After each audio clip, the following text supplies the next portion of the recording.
Na última semana, uma mudança na narrativa do presidente Jair Bolsonaro surpreendeu muita gente. Do dia para a noite, literalmente, o chefe do executivo trocou o figurino autoritário qualquer decisão do senhor Alexandre de Moraes, esse presidente não vai cumprir,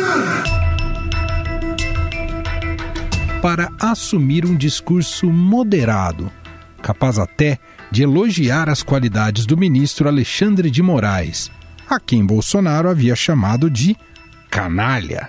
Além disso, o presidente também pediu para os caminhoneiros não bloquearem as rodovias do país. Os motoristas estavam paralisados desde os protestos do feriado da Independência.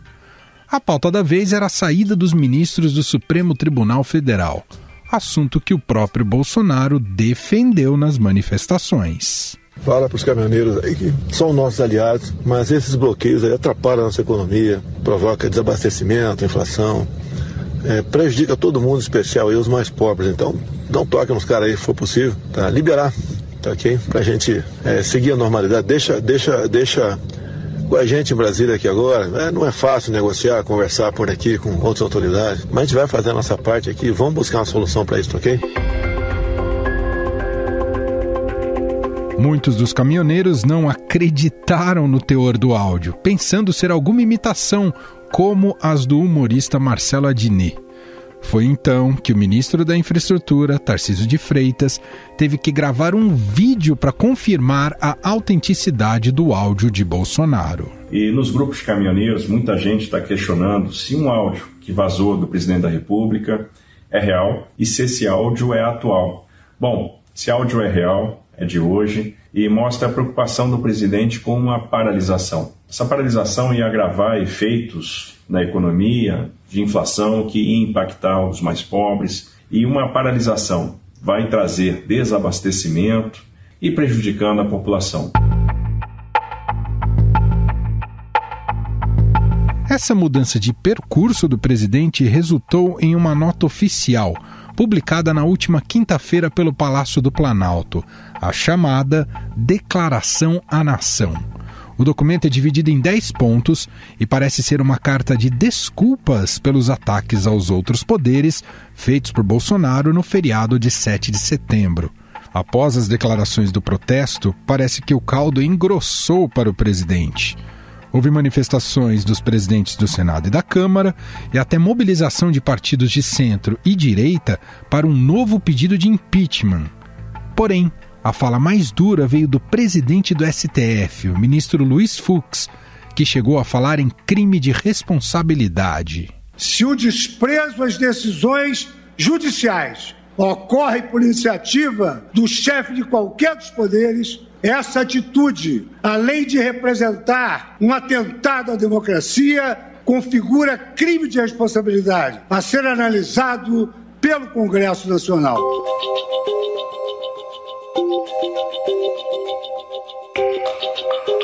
O plot twist, a reviravolta disso tudo, é que muitas pessoas estranharam o teor da carta. Teria sido escrita de fato por Jair Bolsonaro? Logo se soube que ela teve as digitais do ex-presidente Michel Temer, ainda que sem as mesóclises. Em entrevista para um canal de televisão, Temer falou como foi o encontro com Bolsonaro e a concepção desta declaração. A tentativa de encontrar uma solução, eu próprio à noite acabei, redigindo alguns pontos fundamentais que me pareciam importantes para que o presidente fizesse uma declaração à nação, não é? No dia seguinte, pela manhã, ele me telefonou e me disse: olha, você não quer vir aqui almoçar comigo? Porque daí nós conversamos pessoalmente. Disse: presidente, eu não posso vir aí só para conversar. Eu até, muito a propósito, elaborei uma declaração que eu acho que seria útil para pacificar o país. Eu acho que a situação está intolerável nesse momento, né? Eu li para ele e ele achou bom. Eu disse: olha, vem aqui, então nós ajustamos um outro pontinho. Eu estou de acordo. Se tratando do presidente Bolsonaro, a mudança no discurso pode não significar muita coisa, já que as declarações polêmicas fazem parte do cotidiano do político. Mas o recuo na retórica hostil empolgou o mercado de ações. agentes celebraram a trégua entre os poderes. Porém, a duração da postura pacificadora do presidente é vista por especialistas com ceticismo. Além disso, os problemas reais, como a inflação em alta, continuam preocupando economistas. A alta de 0,87% do IPCA em agosto surpreendeu não apenas por ter superado as expectativas, mas também pela difusão dos aumentos de preços, levando a uma nova rodada de revisão para cima das projeções de inflação para este e para o próximo ano. Até porque em setembro o IPCA deve vir ainda mais alto. Embora o mercado tenha reagido bem à mudança de postura de Bolsonaro, uma fonte da área econômica ouvida aqui pelo Estadão observou que não houve alteração na percepção de outros riscos, como a própria inflação. Bem mais otimista do que a média dos analistas, o ministro da Economia Paulo Guedes afirmou na última sexta-feira que a inflação deve terminar o ano entre 7,5% e 8% e que a alta dos preços será controlada em 2022, quando o índice oficial deve fechar próximo de 4%. O ministro ainda afirmou que está confiante em um crescimento robusto no ano que vem, quando o presidente Jair Bolsonaro tentará a reeleição. E para explicar essa correlação do cenário político com as oscilações do mercado e as expectativas para o país no cenário econômico, nós vamos conversar com o economista, ex-presidente do Banco Central e sócio da Tendências Consultoria, Gustavo Loyola.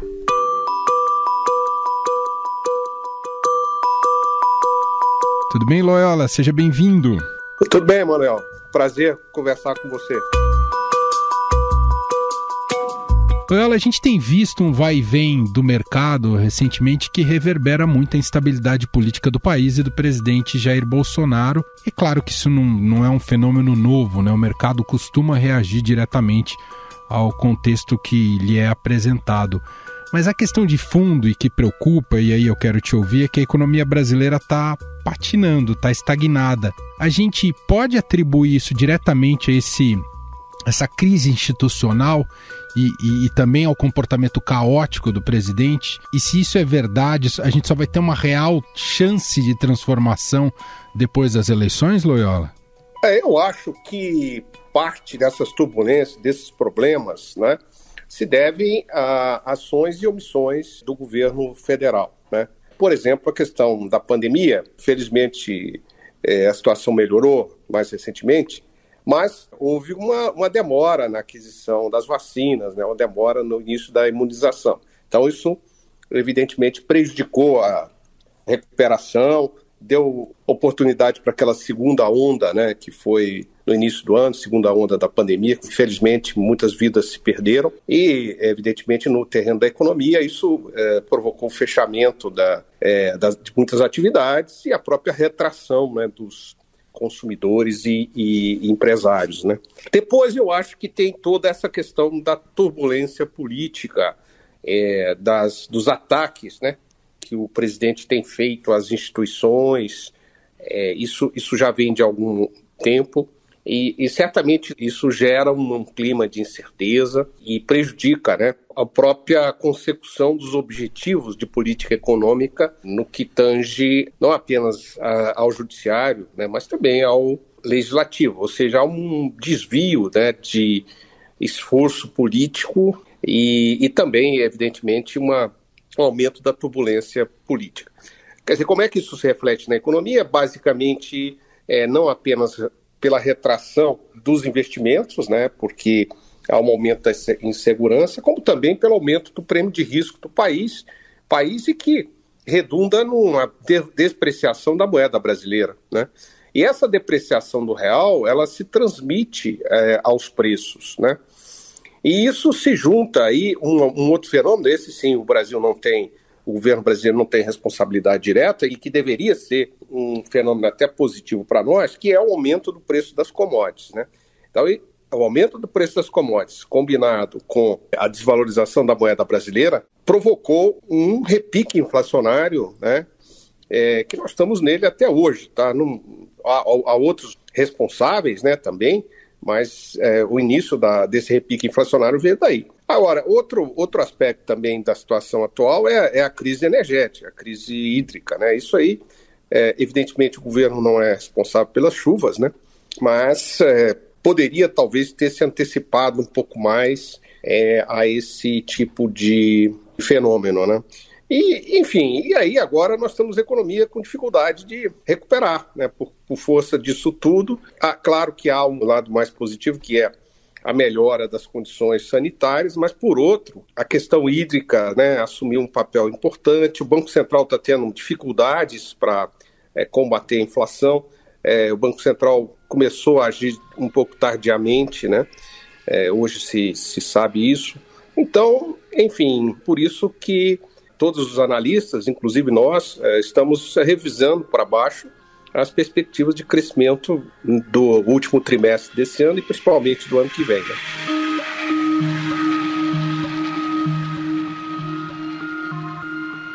E sobre a inflação, Loyola, a gente tem que olhar para o retrato dela hoje como um pico. Há uma tendência de melhora nesse cenário da inflação com justamente essa ação do Banco Central? Sim, eu acho que a perspectiva é de melhora. Evidentemente, partindo do pressuposto de que não vai haver nenhum outro choque, por exemplo, no caso da energia elétrica, né, que você vai ter um aumento ainda maior dos preços, né? Uhum. E também, evidentemente, dependendo aí do que acontece com o câmbio, né? Porque, de novo, a questão política, se ela se agrava, isso pode também manter essa pressão do câmbio, né? Enfim, assim, considerando que há uma tendência, inclusive, de normalização também da oferta de alguns insumos que estão faltando e tal, eu acredito, e aí a entrada na nova safra de grãos e tal, eu acredito que as perspectivas de queda da inflação do ano que vem são boas, né? Mas, vamos dizer assim, ainda continua um desafio para o Banco Central baixar a inflação para a meta, né, que é de 4,5%, né? E as expectativas mostram já uma inflação acima dessa meta. A recém-contemplada autonomia do Banco Central torna o cenário melhor para o combate à inflação, Loyola? Sim, torna, né? Eu acho que o Banco Central ele tem aí hoje autonomia para agir, né? Uma maior autonomia, e, portanto, ele tem condições mais favoráveis para adotar as medidas que são cabíveis, né? Que são necessárias numa situação como essa. Agora, eu vejo assim, o Banco Central é uma instituição também, ela precisa ser respeitada. Então, se o presidente da República ele conclama aí o desrespeito, vamos dizer assim, às decisões judiciais e ataca os próprios ministros do Supremo, né? E aí nós estamos falando de um poder da República, eu imagino que como fica o Banco Central se, por acaso, vamos dizer assim, essa política anti-inflacionária de alguma maneira prejudicar os interesses políticos do governo. Então, tem sempre essa dúvida, tá? Eu de um lado, eu acho que o Banco Central hoje institucionalmente está mais blindado, mas nós estamos num contexto em que o presidente da República patrocina ataques às instituições, né? Você vê, Loyola, capacidade política do ministro da Economia, Paulo Guedes, ainda entregar mais algo em relação à sua agenda reformista? Não, eu claramente vejo que o ministro Guedes hoje tem... Bom, é difícil dizer que ele tem uma agenda, eu acho que ele não tem agenda mais, né? Se é que ele teve agenda algum dia. Algumas medidas positivas foram aprovadas, sem dúvida, algumas reformas, né? A reforma da Previdência, por exemplo, mas daqui para frente, vamos dizer assim, eu não vejo ele com um projeto claro, né? Por isso que eu digo que eu não sei se ele tem algum. E também eu acho que as condições políticas se deterioraram. O Congresso, hoje, ele opera de maneira independente, tá? Independente no sentido, assim, em termos de agenda, ele tem sua agenda própria. Uhum. O Senado é outra situação, né? O Senado acabou de impor uma derrota aí ao Executivo, né? Uhum. Na questão da mini-reforma trabalhista, chamada mini-reforma trabalhista, né? Então, assim, o governo está meio à deriva nessa questão, né?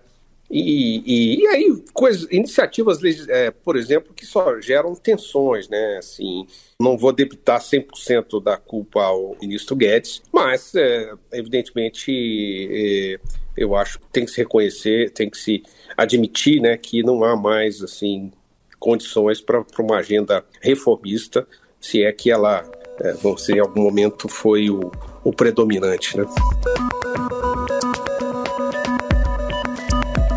A gente está falando aqui, Loyola, dentro de um contexto de muitas crises que você elencou, né? Crise institucional, crise política, eterna crise fiscal no Brasil, fora a crise hídrica, né? De um fator aí da nossa infraestrutura.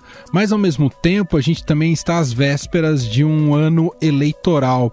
E eu queria te ouvir, o que podemos projetar para a economia num ano em que vai estar em jogo muita coisa, né? Em relação a transição de poder, o quanto isso pode comprometer também o crescimento da economia brasileira? Há algumas questões. Primeiro, se o presidente insistir naquele discurso de que o sistema eleitoral brasileiro é falho e que ele não vai aceitar um resultado da eleição, enfim. Assim, isso evidentemente por si só bastante negativo, né, do ponto de vista das expectativas, né? O respeito às instituições democráticas, a meu ver, é uma pedra fundamental para que os mercados, né, funcionem adequadamente, para que a economia funcione, né? Então, se você tem ameaças institucionais, evidentemente a situação se agrava. Outra questão também é o desenho que está aparecendo para as eleições do ano que vem. É claro que ainda é muito longe, está muito distante, e eu não vou aqui dar uma de cientista político, porque eu não sou, mas as pesquisas mostram uma tendência de polarização. E mostra que o presidente Bolsonaro perdeu bastante substância eleitoral, e principalmente entre as famílias de mais baixa renda, né? Nas regiões do Nordeste, do Norte. E, então, obviamente, ele vai tentar reconquistar isso para as eleições, esse grupo aí de apoio. O risco aí são políticas populistas, ou seja, você começar a tentar, o governo buscar espaço fiscal onde não tem, né, para, vamos dizer assim, implementar programas de transferência de renda que gerem dividendos eleitorais. Isso pode ter um resultado muito, muito ruim do ponto de vista da percepção dos agentes econômicos, né, sobre os riscos, né? Pode ser um ano bastante complicado, só para fechar o pensamento. Uma última pergunta, Loyola, também pegando esse gancho que estamos falando de ano eleitoral, o que você imagina que pode, onde podemos centrar o debate em relação a projeto de país nesse debate eleitoral, do ponto de vista econômico? Me recordo que em 2018 tinha muito esse debate da questão de ter um Estado menor, não tão inchado, né, e que pudesse fazer reformas, né? Isso foi muito um discurso ali também do ministro Paulo Guedes, mas se entrou um pouco nesse embate do tamanho ideal do Estado brasileiro. O que você imagina que vamos discutir muito em 2022 sobre projeto de país em relação à economia? Eu acho que essa agenda ela continua de pé, ela continua necessária e com uma visão mais ampla. Não é um liberalismo, vamos dizer assim, tacanho, uma coisa atrasada, não é isso. Estamos falando de modernizar o país, né, de avançar em outras pautas fundamentais para o país, como, por exemplo, a questão da educação, né? Então, assim, a gente precisa ter essa pauta reformista, uma pauta em que o Estado consiga, de fato, exercer o seu papel de maneira mais eficiente, mais efetiva, né? Naquelas políticas que são necessárias. Enfim, eu acho que a pauta reformista, a agenda reformista, ela está de pé. Mas não é uma agenda que se esgota meramente com algumas políticas ditas liberais, né? Vamos dizer assim, nós temos que ver dentro de um contexto maior, inclusive num ataque frontal aí a questão da desigualdade, né, que é importante no Brasil. Muito bem, nós ouvimos aqui o economista Gustavo Loyola, foi presidente do Banco Central, é sócio da Tendências Consultoria, analisando junto com a gente um pouco mais do retrato atual da economia brasileira e fazendo também alguns prognósticos. Muito obrigado, viu, Loyola? Obrigado, Emanuel. Foi um prazer falar com você.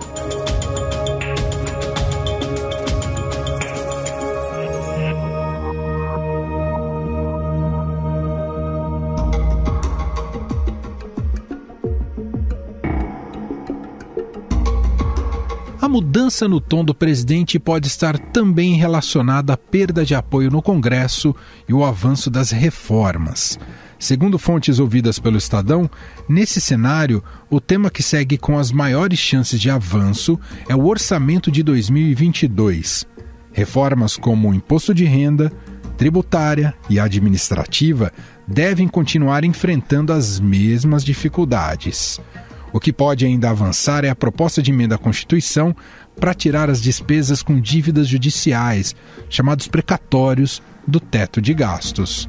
Se aprovada, a proposta ajudará a liberar 20 bilhões de reais dentro do limite de despesas, valor que deve ser suficiente para acomodar o novo programa social, o Auxílio Brasil, que será o sucessor turbinado do Bolsa Família.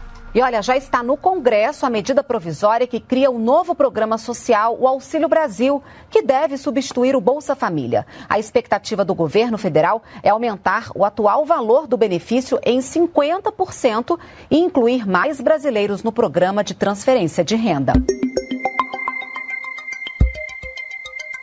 Será que essa nova postura de Bolsonaro é suficiente para fazer avançar a agenda econômica de Guedes em Brasília?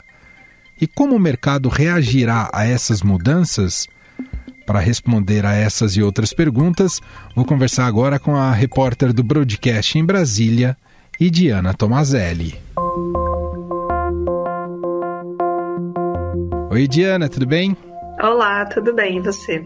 No momento de crise institucional no país, com o vai e vem do presidente Jair Bolsonaro, com toda a instabilidade caótica do presidente Jair Bolsonaro e com um contexto econômico bem complicado, Diana, fica a pergunta. A gente sabe que o Guedes, como um ministro da Economia, segue lá trabalhando em favor do seu otimismo, mas pensando com mais realidade, com mais realismo, o que pode sobreviver da agenda econômica do governo e suas pretensões em relação à aprovação no Congresso? O que pode andar e o que não deve andar, Diana? Olha, vamos por partes, né? Porque são muitos elementos para a gente analisar antes de chegar a essa conclusão. Primeiro, quando a gente olha a repercussão das manifestações de 7 de setembro, com toda aquela retórica bastante hostil do presidente Jair Bolsonaro contra os ministros do Supremo Tribunal Federal, houve uma percepção muito ruim.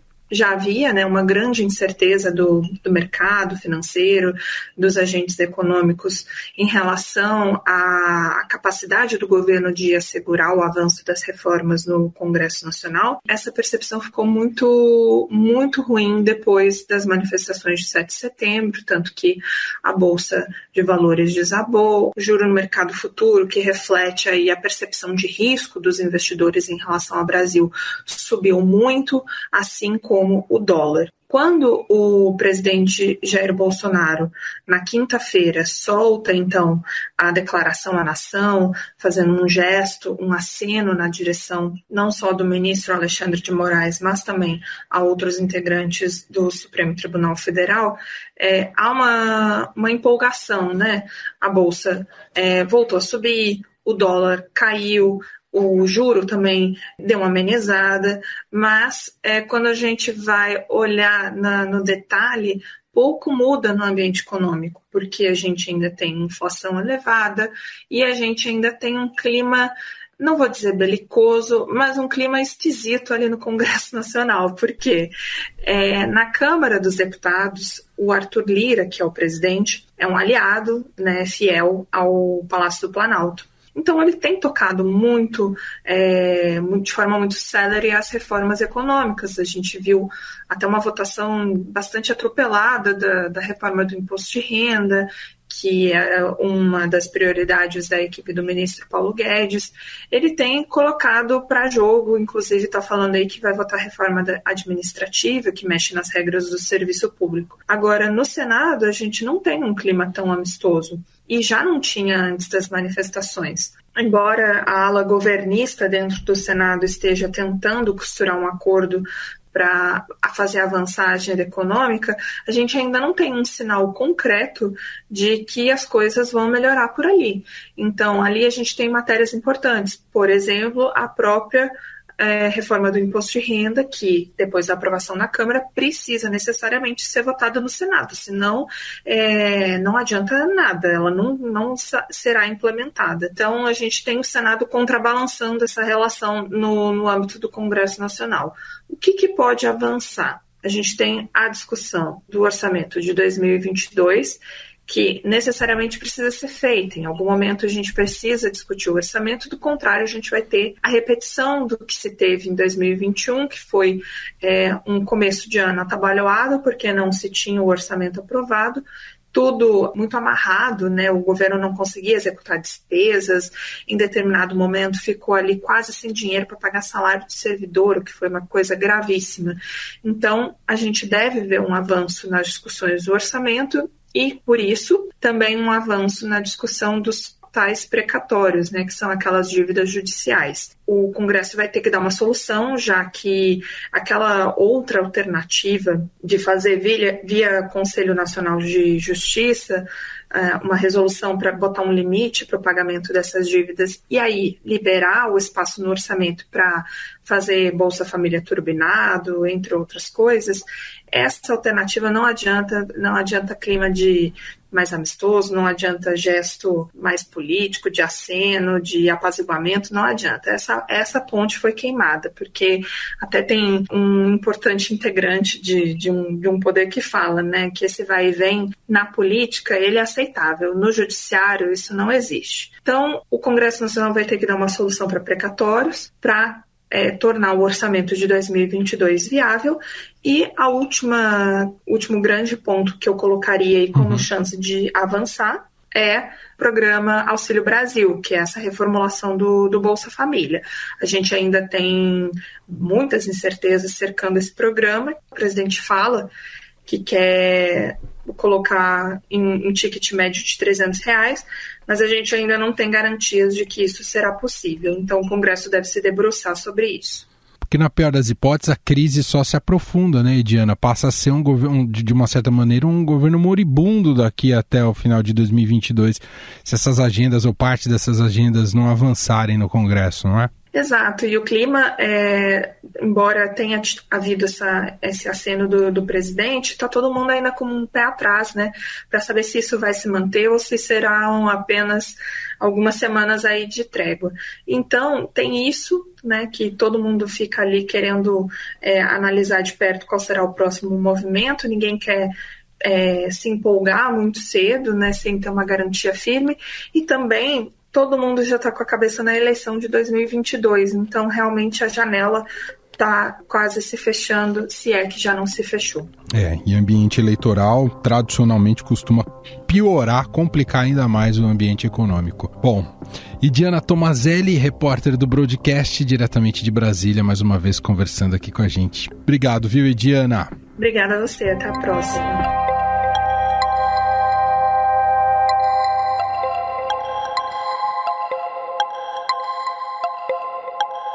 Estadão Notícias.